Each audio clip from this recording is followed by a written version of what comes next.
Lueroi's Pokemon Heart Gold and Soul Silver Walkthrough, Part 61. What's up, guys? We're here in Route 8. We're just leaving Lavender Town, actually. And there's really nothing to do in Lavender Town, so we didn't spend too long in there. But we're weaving our way back around so that we can get to Cerulean City. So there's a yellow apricorn, and we're just going to go ahead and fight some trainers. By the way, today's video shout-out goes to BurnBull7532. If you want a shout-out in the next video, all you have to do is leave a comment below. So yeah, here's a gentleman which we get to fight right off the bat. So obviously, this route's not too long, but there's a few trainers to fight. So yeah, he's got a Growlithe on his team, and we're going to be training up Heracross for a bit in this video. Because Heracross is actually my lowest leveled Pokemon. So yeah, we'll go with a close combat to finish him off. So yeah, once you're in Lavender Town, you can actually just head north through the rock tunnel, and that's kind of a quick way. Well, it's not a quick way, but that's one way to get to Cerulean City. But it's not very convenient because you have to go through that giant cave, so we're taking the lazy way and going around this way. Avoiding the cave at all costs, but eventually we'll go through it, I don't know. But yeah, we're still trying to get to the power plant, which is right next to Cerulean City, actually, because there's all that crazy stuff going on with the power plant that we learned about recently, so we're going to check out what's going on over there. So yeah, this dude has some Magnemites on his team, so that's perfect for Heracross. You can knock them all out with a Brick Break. Yeah, I remember this route was really funny in the old games because when you would come in, there'd be like a big line of trainers. There'd be like 5 or 6 trainers all lined up facing opposite directions. It was just like, everyone remembers that exact spot with that team of like junior trainers and stuff. There was like the boys and girls both facing opposite directions. It was like a classic setup. Like, I don't know why Nintendo did that. They just refused to spread out the trainers. They just had them all standing in one line. But those of you who have played the original games probably remember that. But unfortunately, they took that out in Heart Gold and Soul Silver, which is sad because that was so classic, but oh well, whatever. It's not really worth complaining about. So yeah, this guy has one final Magnemite. I don't know why he would want a team of 3 Magnemites at level 40. That's just like a horrible idea. Because he could easily have 3 Magnetons or even Magnezones if he was that dedicated of a trainer. Anyways, there we go, level 44, just like that. So there we go, we're making progress. And I like how this guy has like a robotic Pikachu. Like, what is that? He has like his little like remote control, and there's the robot Pikachu holding a Pokeball. By the way, in the grass down there, if you have Cut, there's a few Pokemon to find. If you're playing Soul Silver, you can catch like Meowth and Vulpix. If you're playing Heart Gold, you can get Growlithe. Really, there's nothing that new, though. I think you can also get like Noctowl and Haunter at night. Stuff like that. Kadabras. But yeah, pretty much all the wild Pokemon and all of Kanto are kind of stuff we've already seen before. But here's some stuff we haven't really seen before. Lotad and Seedot in this little double battle with the young lovers. I love all these young couple battles because they're always like trying to impress each other, so the dialogue's always pretty funny. But of course the guy always just gets humiliated in the end and his girlfriend hates him, and we pretty much ruin their relationship by destroying them so badly in Pokemon battle. So yeah, that's the way it goes. And I don't know why you would have a Lotad and a Seedot. Like, I know that's cute that the young couple has like matching Pokemon, but these things are at level 43. Like, are you really not going to evolve them? I don't know, I actually think if you don't evolve Lotad and Seedot, they can learn like really powerful moves up in the 40s. Like, I think Seedot can get Explosion, and actually Lotad gets like Mega Drain, so it's not really that powerful. Anyways, I don't know why I went into my Pokedex, but after using Herbie there, I kind of just want to use him again. Because Herbie is my starter Pokemon, and I should get him up more levels.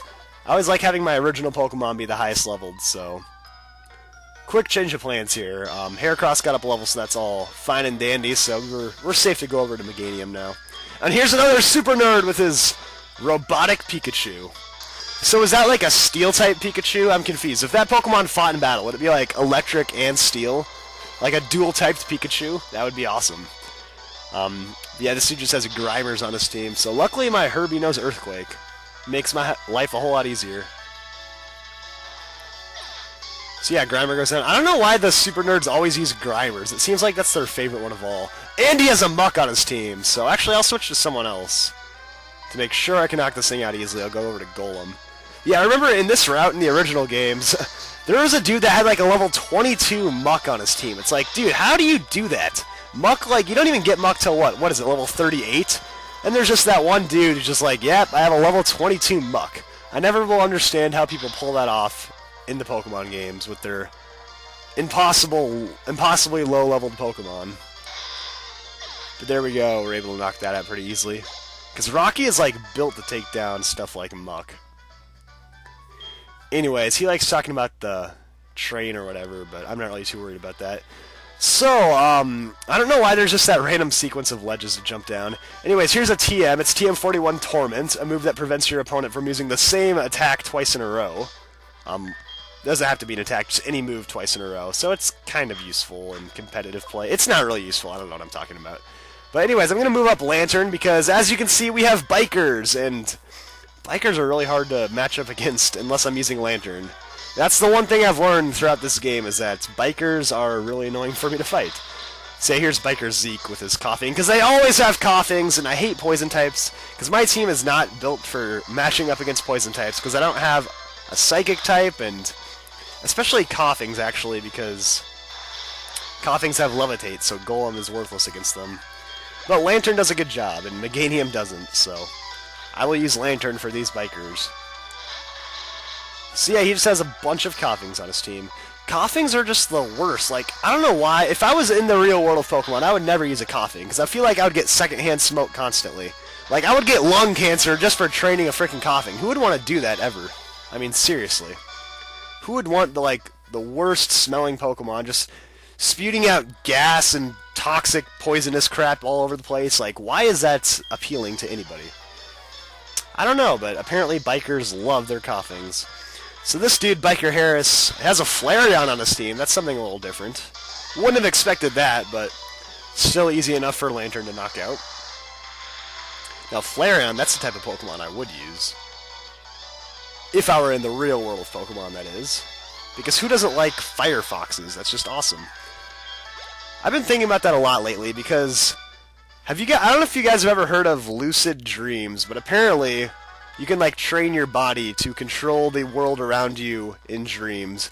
And I'm hoping that someday I have a lucid dream, and I can enter the world of Pokemon and start battling people, because how awesome would that be? That would be like, literally, a dream come true, no pun intended.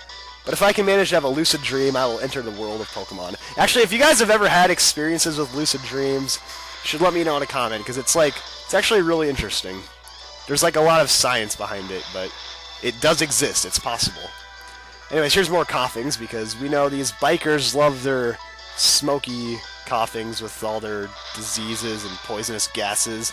I mean, I kind of view Pokemon trainers that use coughings as, like, people that smoke cigarettes in real life. They're just, like, all the same kind of people. It's just related somehow. I don't know.